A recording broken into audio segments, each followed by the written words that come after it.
Week 7, post-Week 7 edition of the Rich Eisen Show. 4 downs. Hit it, please. 4 downs with Rich. Here we go.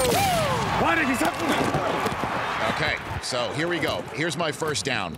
As much as I'd like to talk about Carson Wentz in the MVP race, and obviously Alex Smith has been terrific as well, despite 2 consecutive losses. I don't believe any of them have been his problem, despite the Steelers doing what they did.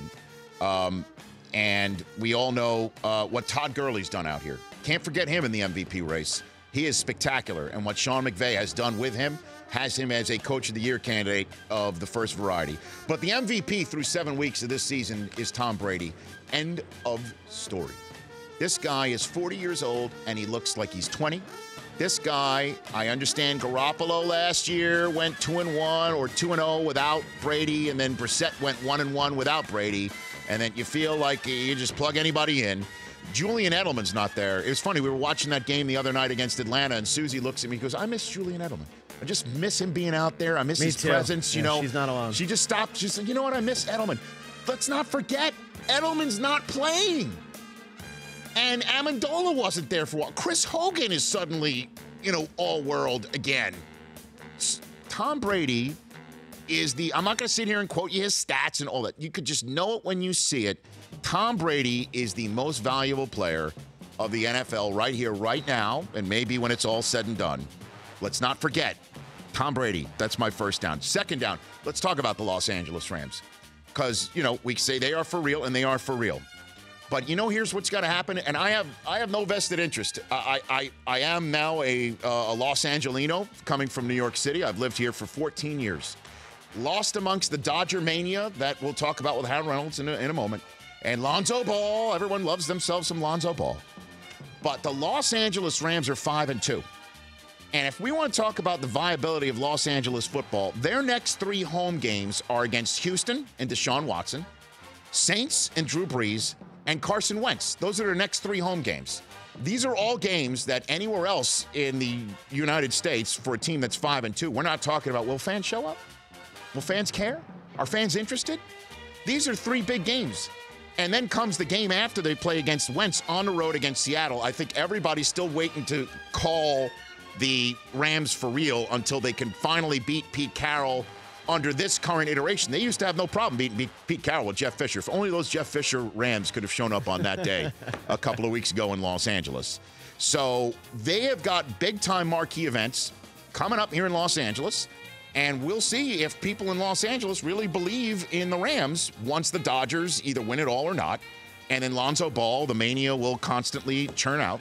But the Rams are 5-2, sitting atop this division there for real. Third down. Ed Hockley must be stopped, okay? I love myself some Ed. I like he talks in quatrains.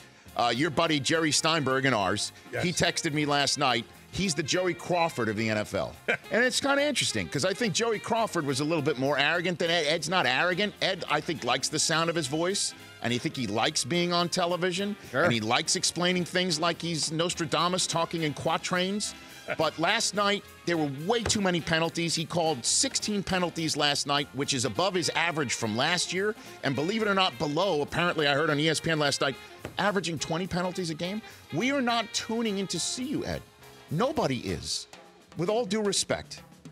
I just needed to get that off my chest or my biceps. Now, you ready for my 4th down? Because my 4th down is always the hottest take possible. I'm ready. It's cold in here, so I need to be all right. 4th down. I go for down and distance. Here's your hot take. The Denver Broncos may not win another game the rest of this year.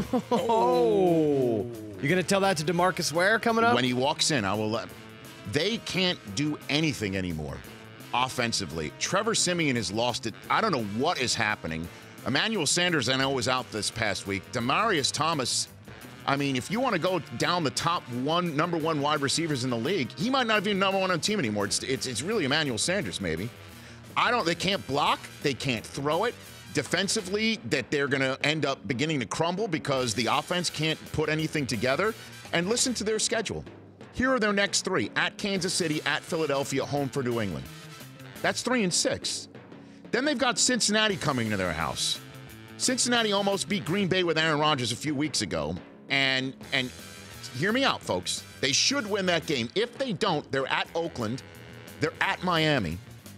They're home for the Jets, who, as we all know, are suddenly world beaters that are now shooting themselves in the foot, but not like the Broncos have the last 2 weeks. If they don't win at Indianapolis, which they should do it, they should. I've given you games where they should. They're home. They're at Washington, then home for Kansas City. If one more injury here and there, and they don't pull it together offensively, what do you think? That's a hot take. That's a hot take. They would go 3-1 to start the season and lose 12 straight. For more Rich Eisen Show, tune to Audience Channel 239 on DirecTV or download the Rich Eisen Show app.